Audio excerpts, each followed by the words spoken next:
Welcome to the MPFFU Podcast.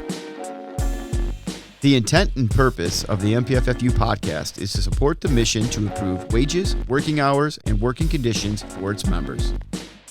This podcast will disseminate evidence-based relevant information, resources, and strategies. To accomplish this, the MPFFU Podcast will provide reliable, factual, and actionable information that strengthens, empowers, and supports the MPFFU members and locals through united action. Now our host, Jeff Lassers. Hello everyone and welcome to episode 10 of the MPFFU Podcast. I'm Jeff Lassers and I've been a firefighter paramedic with the West Bloomfield Township Fire Department, Local 1721, since 2004. In this episode, I sit down with Maureen Stockline, who is a retired firefighter paramedic from the Canton Fire Department, Local 2289, who served 22 years. Maureen, or Mo as she prefers to be called, has been a registered dietitian for over 25 years. While working as a professional firefighter in Canton Township, she worked 3 seasons as the Team Dietitian for the New York Mets baseball organization. Since then, Mo has brought her skills back to Detroit and is currently the MLB Nutrition Coordinator for the Detroit Tigers. As an accomplished athlete, Mo understands the importance of solid nutrition for optimum performance. Her passion for nutrition and fitness, along with the many athletes, coaches, mentors, and colleagues she has met along the way, inspire her to share her love of healthy food and insights to help others succeed. Mo has an amazing depth of knowledge, coupled with great communication skills. You can feel how passionate she is about health and wellness in the fire service when she speaks on the subject. During this episode, Mo will help us appreciate how a balanced lifestyle supports our overall health and wellness. No matter if you're an avid athlete with a super clean diet or someone who has never worked out or paid attention to what they eat, there's something in this episode for you.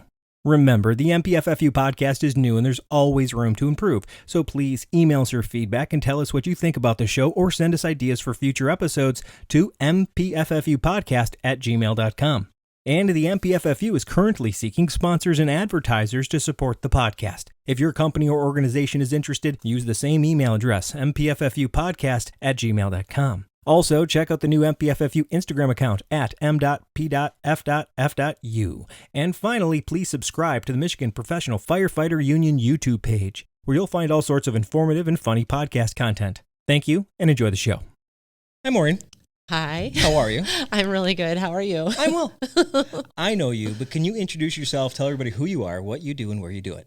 All right. So my name is Maureen Stockline. I go by Mo, and I currently am a registered dietitian. Well, I've been a registered dietitian for quite some time, but I'm also a retired firefighter from Canton Township. So I served 22 years with Canton. I was fortunate to be able to purchase 3 years towards my retirement to get me to the full 25, but I have always practiced as a dietitian during my career as a firefighter. So I was fortunate enough to already have some things lined up prior to my retirement. And during my time with Canton, I served as the performance dietitian for the New York Mets for 3 seasons. And then more recently, I just completed my first season with the Detroit Tigers, and I'm heading into my 2nd season with them. So with the Tigers, I'm the Major League Nutrition Coordinator. So I'm responsible for all things nutrition with the Detroit Tigers, which is really cool. That is really cool. And it's really cool that you kind of used your side hustle time to spearhead another passion of yours. I have. And, I think I've been fortunate to be exposed to professional athletes and kind of how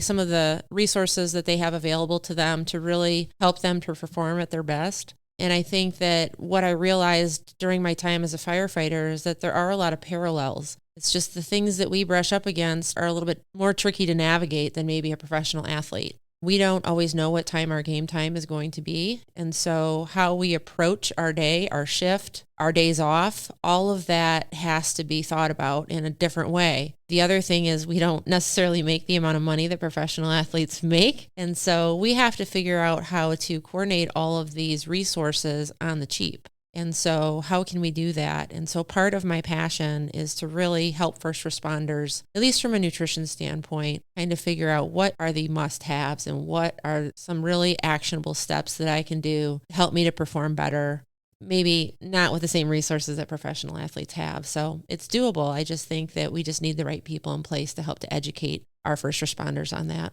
Yeah, absolutely. And I can understand the similarities, but also the differences between first responders, especially firefighters, and professional athletes. Like you said, you don't know when the game starts. You're kind of waiting around the locker room. You got your warm up for a 24-hour period. And in that time, you might go a lot of rounds. Absolutely. And the other thing is I think a lot of times we arrive on shift not ready to necessarily have a day where you don't stop all 24 hours possibly. And so kind of approaching your shift and being ready when you arrive on shift from a nutrition standpoint has some really actionable things. Like you can't arrive dehydrated. You can't arrive underfed because you might not have a meal until noon, maybe even later than that, because you might catch calls right when you walk in the door. So preparing yourself on your days off is really important. And we don't have a dietitian chasing us around with food all day. And we don't have someone bringing us our hydration product or an athletic trainer to help us when we're not feeling our best or whatever it might be. So I think being prepared is really an important piece for the fire service especially. Yeah, the preparation part is probably 10 times more important for us than it is the professional athlete, because there are certain amenities with having that supreme skill set of a professional athlete. Like you have access to resources, number one, but you know your rhythm. And knowing your rhythm allows you to peak at the right time, which is much healthier and allows you to have a balanced performance rather than I didn't have time, and you might literally not have time based on the number of calls you have on to be properly hydrated, be properly fed or stretched, which results in cumulative trauma and all these things that build up in our bodies and then manifest into poor health. Absolutely. And when you look at the recovery piece from performance, it doesn't really matter what that performance is. You know, it could be an athletic performance or it could be the demands that we put on our body in the fire service. But that recovery piece is often what gets neglected. And that obviously sleep's a big piece of that. And so we don't have an opportunity necessarily to assume we're going to get a good night's rest, especially on those days when we're on shift. And so when is our body able to recover adequately, our body and our brain? When we're sleeping, it's like taking out the trash. And so if we are just cumulatively expecting our body to reboot, it's not going to happen if we don't have those recovery modalities in place, sleep being the biggest piece of that. But also nutrition's a big piece of that too. So not only are you an expert in nutrition, you do have an overall look at wellness for humans, but also professional athletes and firefighters. Tell everybody, in your opinion, what is the definition of a balanced lifestyle? And I think I mean that for humans. I don't think it's just firefighters and athletes. Yeah, this is definitely something for everyone. And I really feel like to be at your best, I would like to think nutrition is the most important because as a dietitian, I feel like it's one of the most important. But, you know, it's really got to be a balance of 5 different things, or probably more than that, really. But these are the 5 that I tend to focus on. Nutrition obviously being one of them. I think sleep really trumps everything. So making sure that we somehow figure out, if it's not a day when we're on shift, maybe it's our day off shift, where we can somehow capture 7 to 8 hours of sleep is really where research points to the ideal amount of sleep. I think the other piece is movement, and I think that gets really complex or complicated in our own minds, where we feel like we have to do an hour of exercise every day, or we have to have this like scripted hour of strength training or busting ourselves on the bike or whatever it might be. And that's really not the idea. The idea behind movement is, are you moving your body? And I know from experience of being on shift, I had a little step counter. And it really came to light when I happened to start kind of following how many steps I was getting. And sometimes the reality was on shift days, I would look at it and think, I've only had 3,000 steps today. Well, we really want to be somewhere around 10 to 15,000 a day. So we have to navigate our food a little differently on those days if that's the case. Or we have to move our bodies more and making it a point to walk more, get up and move around a little bit more. The other really important piece, obviously, is our mental health. And I am not a mental health expert, but I do know that taking care of ourselves mentally in whatever form that can be, whether it's you have a therapist that you see or a mental health expert that you see, whether it's going to yoga every day, everybody has different ways of managing their mental health. And for me, during my time with the fire service, I really made self-care a priority. And so for me, that worked. And then the last thing is our social groups. And so who is in your circle? So I think we all know if we're around negative people, we tend to get sucked into that vortex really easily. So making sure we keep our circle full of the people that think we're the best person that we can be. So people who support us and people who want to see us succeed and do really great and amazing things. And so I think we also have to evaluate, who are we hanging out with and who are we allowing to infiltrate our circle? Yeah, and a lot of people don't even know they're not in the best circle or the most optimized circle for them. Yes. You might have grown up in a culture or a set of circumstances that allowed your norm to be subpar to a lot of people. Absolutely. And I think the other piece of that is really doing a little bit of self-evaluating to see what kind of energy you bring to the circle. Right, you're honest. Yeah, you have to be energy, honest. What are you really bringing to the table here? Yes, and I think when we do a little self-evaluation with ourselves, and especially in the first responder world, whether it's the police department or the fire department, I think it's important to bring good energy to the group because we spend an awful lot of time together, and we never know what place people are in with their personal lives. So I think bringing some good energy into the group is important. A positive attitude is so undervalued. I say this a lot, but I think there's so many things about what we experience together as humans that aren't quantified yet. And I think just being nice to each other has a measurable effect. Absolutely. I don't know if it's measured in picograms, but I do know it makes me feel good. Yes.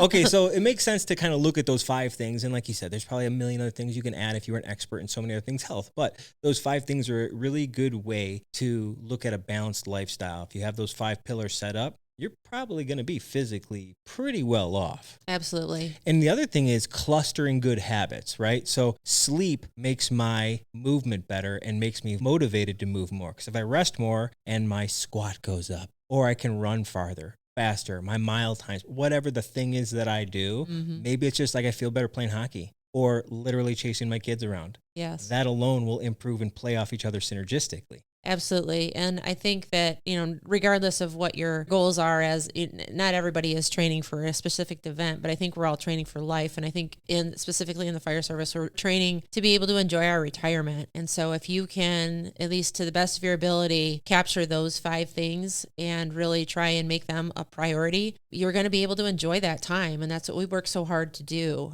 The job will definitely beat you down physically, mentally, all those things. And I think the folks that survive the career the best are the ones that take care of themselves and make themselves a priority.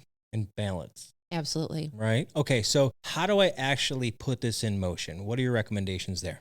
So I think that there's things that we can control and things we can't control. And so I think that our shift day is probably the biggest piece that is hard to control because we just don't know how the day is going to unfold for us. So from a nutrition standpoint, I have a number of recommendations, obviously, but I think that we have to at least try and be mindful on the days when we're not on shift. So if we know that we're not going to get sleep, if we know we're going to probably make some food choices that aren't the norm for us, we have to make better choices on the days that we're not there. And that goes for everything, whether it's your body movement, whether it's taking naps and getting some sleep, whether it's, hanging out with your people, whether it's trying to meal prep so that you have some better food for the days when you're on shift. That's something that we can control. And I think that is where we can really make some strides as far as trying to look at those 5 pillars and really try and make some improvements on our personal health. I also think that with nutrition, I think it's overwhelming, at least from a nutrition standpoint. Like, where do we start? 2 podcasts from 2 different people, and I don't even know what to eat.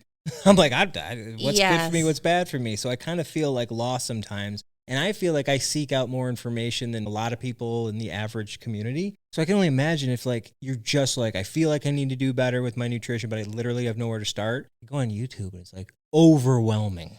Yeah, it's really tricky to navigate. And I think sometimes we just latch on to whatever our buddies are doing that seems to be working for them, and everybody is different. But I always kind of go back to these 3 simple things, and I think that it really kind of helps to simplify. I mean, nutrition gets so overcomplicated, but I think from a first responder's perspective, I think hydration is a really important piece. And so staying hydrated throughout the day, that's something that we can control. We can control what we put in our mouth. And so fluids being one of them. And so just making sure you always have a water bottle with you, starting your morning out that way, because like I mentioned earlier, arriving on shift dehydrated is a no-go because you don't know if you're going to be called upon to maybe fight a structure fire right when you come on shift. And if you're already dehydrated, you're setting yourself, your partner, your team, people that are leaning on you, you're just not going to be able to perform at your best. Plus, you just feel like crap when you're dehydrated and have to work hard. Absolutely. That just sucks. It does. So hydration is a big piece. And then the equipment we wear doesn't help either. So oftentimes we can come behind. The second piece is really trying to add more color to our plate. So trying to get more fruits and vegetables in whatever form you can. That is going to increase the value of the food, the quality of the food that we eat. And I think that's another area for improvement. We're supposed to get 8 to 10 a day, different fruits and vegetables. And I don't think most of us, if we evaluate potatoes a vegetable, right?